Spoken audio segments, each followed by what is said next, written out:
Mr. President, Dr. Biden, Madam Vice President, Mr. Emhoff, Americans, and the world.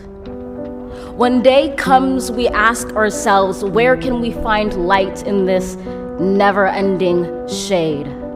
The loss we carry, a sea we must wade. We've braved the belly of the beast. We've learned that quiet isn't always peace. In the norms and notions of what just isn't always just is. And yes, we are far from polished, far from pristine, but that doesn't mean we are striving to form a union that is perfect. We are striving to forge our union with purpose, to compose a country committed to all cultures, colors, characters, and conditions of man. And so we lift our gazes not to what stands between us, but what stands before us.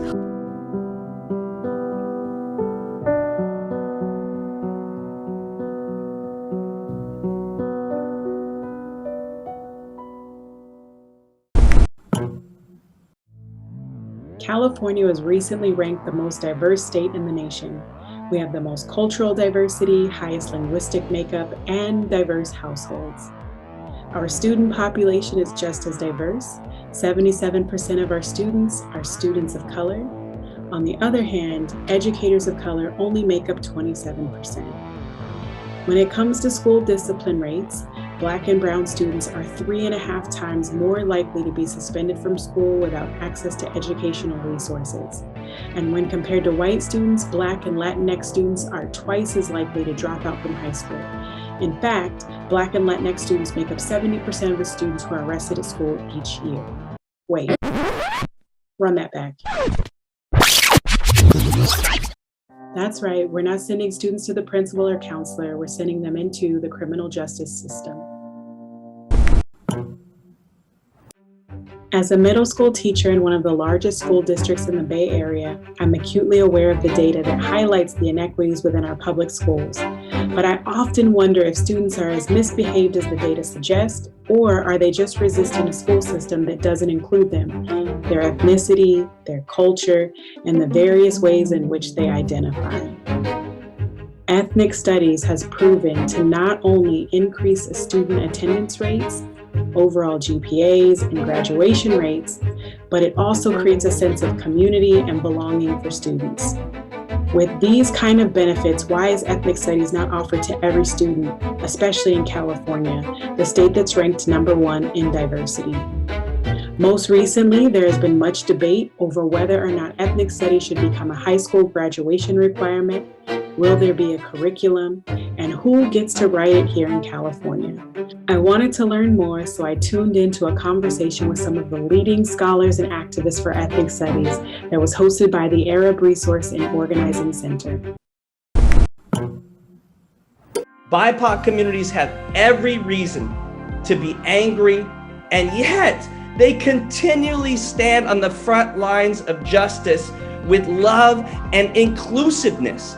That's what's so stunning to me, is that these are the very communities who, after having for 400 years, right, after being central to the only nation state in the history of the industrialized world to have committed 2 genocides, communities of color are still standing in and fighting for inclusiveness, fighting for folks to be coming to the table to learn from our histories, to learn from our stories, to learn from our truths as a way not just to heal ourselves, but to heal a nation that is so deeply sick and twisted because it continues to duck, dodge, and deny the truth of its origins and its history. Ethnic studies is connected to wellness because it's connected to the project of truth-telling. Some who are opposed to ethnic studies being taught in schools say that teaching ethnic studies is too political or that it teaches hate. Even some educators oppose the idea of a mandate because it's just one more thing that they have to do. And if ethnic studies is taught at all, It should be optional for students, not required. But if ethnic studies is for students, then what do they have to say about it? I reached out to several students in different parts of the state to get their take on the matter. Choosing to be apolitical, which just doesn't make sense because, you know, even if you don't want something to be political, it tends to be, or things that have to do with being just simple human rights. I think it's important for teachers to choose to speak up. Life is literally political, and I know I said that before, I mean, if they're not going to happen in the classroom, where are these discussions going to happen? I definitely think that my biggest thing is that I want teachers to be well versed in ethnic studies themselves, because they're not only just teaching me, but they're teaching so many other types of students and different students. And it's kind of hard teaching someone when you don't know their understanding. So it's just a big deal for teachers to talk about stuff because it's either choose your students, their lives, their education, or most of the time there's teachers that are just choosing white comfort, which is frustrating and annoying because it makes students feel that they're not being seen. It makes them feel like you're kind of turning your back on us. It's not only academics in school, but it's also emotional support, and they are teachers who definitely impact our lives. So it's a better impact if they have an understanding on this. I think that it's important that people see themselves represented in school and our schooling, because we talk about European and American white men. Ethnic studies are definitely, I feel like, kind of like a home within our school. The class itself, it's a place where we have created a big community of non-judgment and conversations that need to be had. African American studies, Mexican American studies, Asian American studies, I'm just naming some of the ones we have at our school. They are American. It's just not white American. So by you saying like, oh, ethnic studies is anti-American, well, you're excluding a huge part of America that is not white. So it is American, it's just, I don't know, it just is a little white supremacist when you say that ethnic studies is anti-American. In order to understand how we got to where we are in California when it comes to the movement for ethnic studies in our K-12 schools, it's important to go back to how it all got started.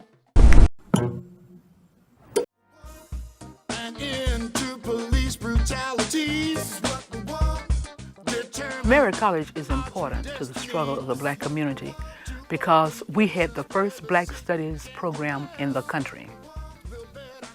Then Cornell, then New York UNO, but the first Black Studies program was at Merit College, inspired, promoted, and developed by the Black Panther Party. When the Black Studies courses got started, then people from all over the community, African Americans from all over the community, came and took these courses because it was access to information, it was access to history that they'd not learned. And it was during the heat of the Civil Rights era.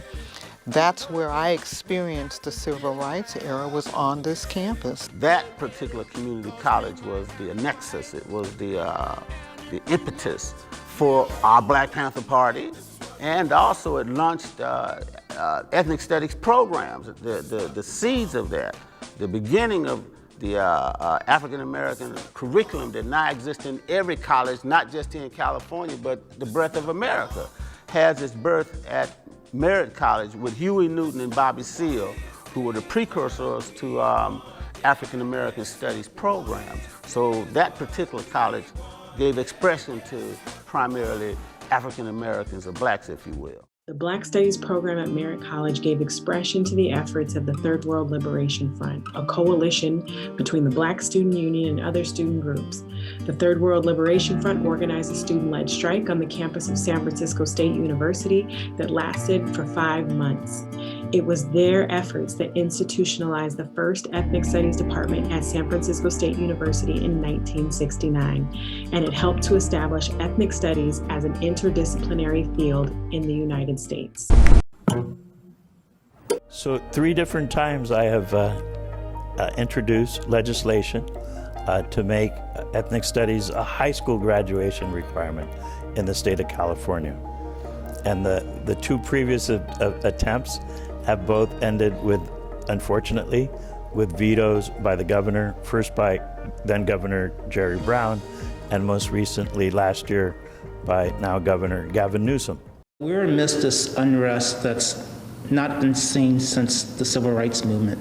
Today, the president of the California Teachers Association disappointed after Governor Gavin Newsom vetoed a bill last night that would have required ethnic studies in high schools. The bill would have required high schools to provide ethnic studies starting in 2025, and for students to take at least a semester of ethnic studies to graduate starting in 2029. I think it was almost disrespectful to a lot of students across California that this wasn't signed into law.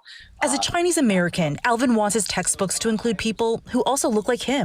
It isn't just, white heroes like, Christopher Columbus or, folks like George Washington or Thomas Jefferson, right? There was a lot more history behind it, and we don't learn a lot about the other important figures that contributed. Governor Newsom says he values ethnic studies, which is why he signed a similar bill for the California State University system last month. But in a letter, the governor says he vetoed this bill over concerns the draft curriculum was insufficiently balanced and inclusive. So I think one of the challenges has been whose stories get included, what stories are part of ethnic studies. And so some of the debate has been around that. What groups are included, other groups that want to be included, what groups have traditionally been looked upon as the basis of ethnic studies. Should it include more? If a group is left out, what is the repercussion of that? And I think that has been much of the debate and the difficulty in getting the bill passed and getting the governor's signature. More than 50 years after the establishment of the first Third World Studies program at San Francisco State, we are still engaged in an ongoing struggle for the field, which is now known as ethnic studies, an interdisciplinary field born of multiracial unity, hard-won gains, and tremendous sacrifice. Governor Newsom's mention of the challenges with the state's model curriculum could mean that a statewide mandate for ethnic studies as a graduation requirement hinges on, at least in part, the development of a model curriculum. I reached out to some of the members of the committee in hopes to gain a better insight to these challenges. So with the passage of AB 2016, like the model curriculum bill, that set into motion the state assembling an advisory committee for the ethnic studies model curriculum and identifying writers. They brought together teachers, some faculty, college faculty, some people from the community, some administrators. They brought us to the table. Appointed by the State Board of Education to help the California Department of Education in crafting the first draft of the ethnic studies model curriculum, which would have been the first curriculum of its type in the nation. Truth be told, we were pleasantly surprised when we walked in that room. One is we looked at one another and said, whoa, these are some fabulous people, right? Practitioners who we knew had developed ethnic studies programs in their districts, right? San Francisco, San Diego, LA, Coachella, San Bernardino, from all over California, right? Of all ethnic makeups. The challenge, though, was that they gave us only a few sessions to do this work. We were able to fly into Sacramento 2 days in January of 2019, 2 days in February, 2 days in March. And so when we finished the draft, we all knew it was incomplete. we all knew that we had nowhere near the amount of time to really create a final product. But we were continuously told that AB 2016 only gave so much funding to be able to bring in advisors for the model curriculum, period. And so when we ended, we had faith that we would go through the process and then we would continue to be able to shape and evolve and develop the resource. And as soon as it went to public comment, the whole thing just fell off the rails. And a proposal to omit Jewish history from a state-approved course on ethics studies is raising alarms with politicians and parents. Proposed statewide ethnic studies curriculum is going to undergo revisions after Jewish groups call it anti-Semitic. The proposed ethnic studies curriculum California is pitching is so far left that even California's liberal media are expressing concern. It's important that if there's a curriculum that's designed to combat racism and discrimination, that the Jewish community is able to use this as an opportunity to also educate kids about the dangers of anti-Semitism.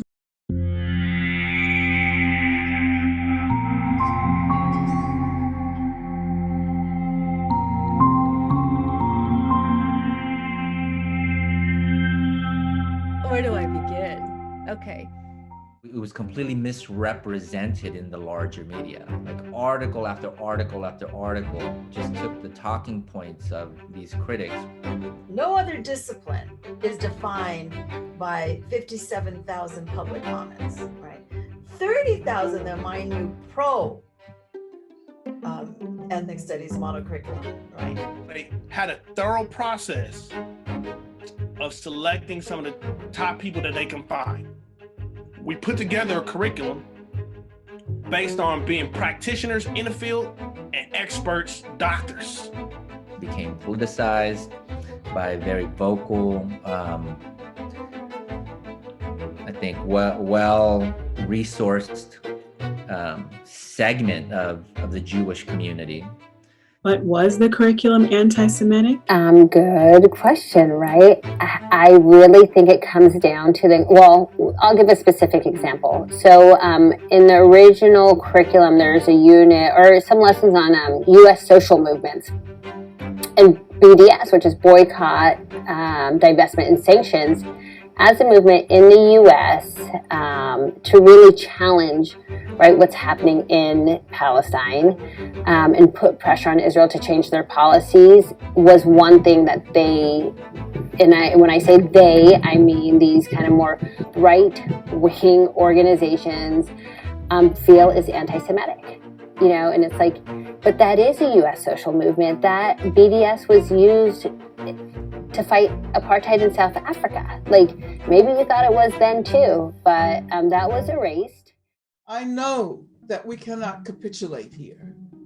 The field of ethnic studies is not complete without the inclusion of content related to Palestine, Palestinians, and Palestinian Americans. To attempt to erase Palestinians from the curriculum is to engage in an intellectual strategy that reiterates the non-recognition of Palestinians by the state of Israel and the political process that Israeli historian Ilan Pappé refers to as ethnic cleansing. If you're critical of Israel, it's anti-Semitic. And again, we're not being critical necessarily of, the Jewish people, but of a state. So can we not be critical of the US? Can we not be critical of other regimes? We're critical of Cuba, we're critical of Bolivia, we're critical of Venezuela. But so with the exception of Palestine, we're allowed to do all these things, but when it comes to Palestine, it's not okay.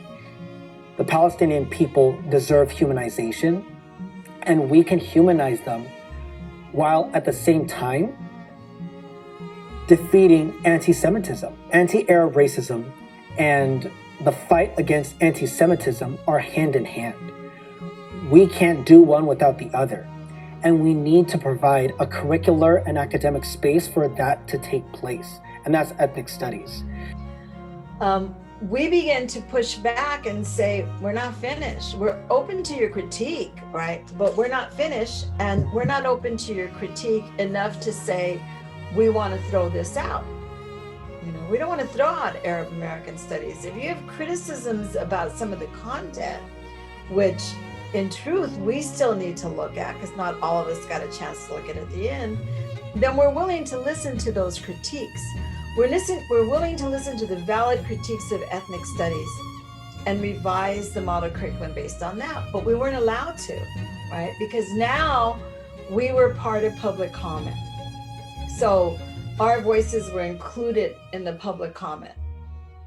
We created something that wasn't perfect, but at the same time was reflective of ethnic studies as the discipline defines itself with its decades-long history. Also, the curriculum went through certain iterations, you know, like that impacted the quality of the curriculum, but also impacted the fundamental values of the curriculum.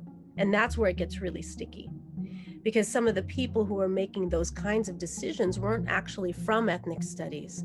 And then later on, some of the people making decisions about approving the curriculum had never even taken an ethnic studies class, or have, you know, like, have not been an educator themselves. And to me, that's problematic. And then, you know, we continue to say, can we come in? Can we help? You know, can we revise? You know, we're open to accepting criticism. Let us work with you. And completely shut down. You know, we were even willing to continue working, but we were pretty much taken off of the project. But they actually let go of the writers. So instead of taking the feedback from the public and then also taking more feedback from the advisory committee and allowing the writers to make adjustments, they just let them go. It was complete silence. It was stark. So they stopped the process in the middle of it with no real explanation of why they did it that way, except that there's a possibility that the public pressure from particular conservative communities impacted the process of the work. And then all of a sudden, we hear an announcement that they have more time. They have more funding. They're going to extend the time to ensure that it is quote unquote improved, right? And we have, you know, on the record, tweets, you know, that have been sent out by legislators in the state that they were actually calling it an improvement. After drafting a curriculum that was over 600 pages within just 3 sessions, and over 57,000 public comments later, the original members of the advisory committee were not allowed to continue with the revisions except through public comments. The California Department of Education continued to make revisions to the curriculum, but did not disclose a full list of new members that were working to improve the curriculum itself. It to us was telling in terms of who our friends were, who really is in support of an authentic ethnic studies program or resource at the state level, because it was crickets. We were completely alienated. And to me, that's really problematic. Like, then really who gets to decide what ethnic studies is supposed to be? Frustrated as all hell, because we started to see that instead of improving the model curriculum the way we had wanted to do, we start seeing it being watered down. I would even say 75% of the curriculum is not what we projected or what we wrote about. It was kind of a disappointing experience, because there were so many good people in that room with the advisory committee. And everybody was a practitioner, everyone was legit. So we were going in the right way. And we call it the watering down of the curriculum, because ethnic studies, and one of the demands of the original writers and creators of the field of ethnic studies is that it be centered in BIPOC voices, right? So whoever the history or the study is about, that it should be from scholars and practitioners of color, of that group. we start seeing political moves on the part of the CDE to acquiesce to everything from white supremacy culture, right? I'm gonna say culture because I got in trouble for not saying culture the last time. White supremacy culture, neoconservative groups, newbies, people new to the field who had never in their life fought for ethnic studies, who simply wanted to be included, right? I want to be a part of this too. And then as that happened, you start seeing the integrity of ethnic studies begin to break down. So you start seeing the voices of the racialized communities of color begin to be whittled down instead of strengthened. And what we're seeing is that the improving, or what we call watering down of the curriculum, is not centering BIPOC voices. So it essentially, by definition, cannot be considered ethnic studies. It could be considered, multicultural. It could be considered diversity, but it is not ethnic studies. It's very watered down to the point where all of the writers and all of the advisory committee board members have asked for their name to be removed from the document because it no longer reflects what we believe ethnic studies is. In essence, is that the same battle is taking place today. Who has the right to define what constitutes ethnic studies? Its content, its pedagogy, its objective. People with actual expertise, or those who fear the consequences of students engaged in an emancipatory education, which ultimately then leads to another question. Who has the power to define? The watered-down multicultural framework that is offered in this revised model curriculum is nothing more than a modern-day manifestation of that same resistance, a subterfuge for maintaining the status quo. Those opposing the original ethnic studies model curriculum are in essence the very same social forces who opposed it 50 years ago. Let there be no mistake. At the time conservatives sought to crush it, liberals sought to co-opt, stall, or water it down. And what the strike said is that if we can't get our education that we want and need, then you're not going to get the education you have either. Today's fight to maintain the integrity of California's ethnic studies model curriculum is the next phase of the fight to defend ethnic studies. One of our colleagues, also frustrated, says to us, we ought to quit trying to fix what the state has done and finish the job our own selves. Right? And look at where we thought we were weak and strengthen that. Created by ethnic studies practitioners, from the community college to our CSUs, UCs, all the way down to our elementary classrooms themselves. And so this is a collaborative community effort that is providing everybody an access level to Chicanx, Latinx studies, Native Indigenous studies, Black studies, as well as API studies, and of course, our comparative ethnic studies chapter as well. And so we said, let's bring in other voices and let's design our own curriculum. Let's begin to bring in more people, right? Not the 21, but the hundreds of educators we know are doing ethnic studies in the field, and come up with the consortium. And that's how the Liberated Ethnic Studies Model Curriculum Consortium was created. Developing and implementing ethnic studies with Fidelity continues to be a grassroots movement that is led by the communities themselves. So what does this mean for students, educators, and districts who are seeking to implement authentic ethnic studies courses in their public schools? What does this mean for other states who may want to develop their own ethnic studies model curriculum? Then my advice to districts would be, you still have to really learn about it and learn from the scholars, right? Learn from our ethnic studies scholars. There are going to be so many folks out there that are going to start up their consulting firms and their LLCs and what have you that want to help districts, right? In understanding and working towards implementing ethnic studies. But I would say that districts really need to do their due diligence with researching and interviewing who these folks are, and then making really informed decisions. I want to see every student in California and across our country learn about Chicanx Latinx studies, learn about Black studies, learn about API studies and Native studies, curriculum that was developed by the experts themselves and by the communities themselves. Why should we do it? This is something that students want. At the end of the day, this is going to benefit all of students.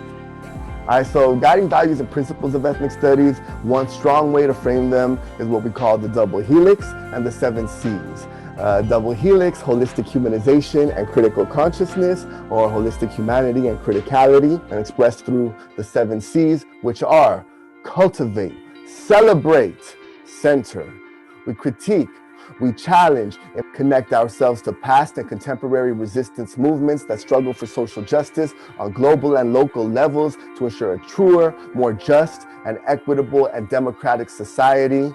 Conceptualize, imagine, and build new possibilities. And it should be empowering and exciting and intellectual for students so that they want to, engage in changing that system and finding their power and their voice. Even like the lessons are out of love and designed to build students and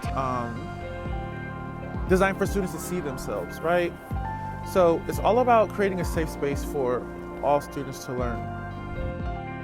Just hearing the stories of our of people, and I think ethnic studies is a start towards getting and changing and looking at systems and having, and the best part about it is encouraging our youth to be involved, and that they can't just sit back, and that you can do this. You don't have to wait until you're 18 to make a difference. Everybody can make a difference. You need to be able to know where your own deficits are and what your misunderstanding is, because there has been so much that's been taught that's misunderstanding. I also think though that if districts are going to do this, and if states are going to do this, then they need to ensure that this is just as valued as another certification. There's got to be some, again, going back to this idea of checks and balances. Is there going to be a credentialing piece that goes along with that? And many of us have talked about that, right? And if that is the case, then you have the ethnic studies scholars, right, at our universities who can help prepare that. I know Sacramento State was actually partnering, the Ethnic Studies Department was partnering with the School of Education to include that ethnic studies component. We are doing some educational pieces around what ethnic studies is, like I said, the benefits of it, and then trying to move into figuring out how we can organize around it. This all kind of began with students demanding that this take place, and I think that it's going to take a national shift towards demanding the same. I think that if we don't demand ethnic studies be a part of our teacher preparation programs, then it never really will be, and it won't be in a way that's actually meaningful for the greater good of the nation. What would you say to them? Tell the truth to yourself first and to the children. Now we assert. How could catastrophe possibly prevail over us? We will not march back to what was, but move to what shall be, a country that is bruised but whole, benevolent but bold, fierce and free. We will not be turned around or interrupted by intimidation, because we know our inaction and inertia will be the inheritance of the next generation. Our blunders become their burdens, but one thing is certain. If we merge mercy with might and might with right, then love becomes our legacy and change our children's birthright. So let us leave behind a country better than the one we were left. With every breath from my bronze-pounded chest, we will raise this wounded world into a wondrous one. We will rise from the gold-limbed hills of the west. We will rise from the wind-swept northeast, where our forefathers first realized revolution. We will rise from the lake-rimmed cities of the Midwestern states. We will rise from the sun-baked south. We will rebuild, reconcile, and recover in every known nook of our nation, in every corner called our country. Our people, diverse and beautiful, will emerge battered and beautiful. When day comes, we step out of the shade, aflame and unafraid. The new dawn blooms as we free it. For there is always light, if only we're brave enough to see it, if only we're brave enough to be it.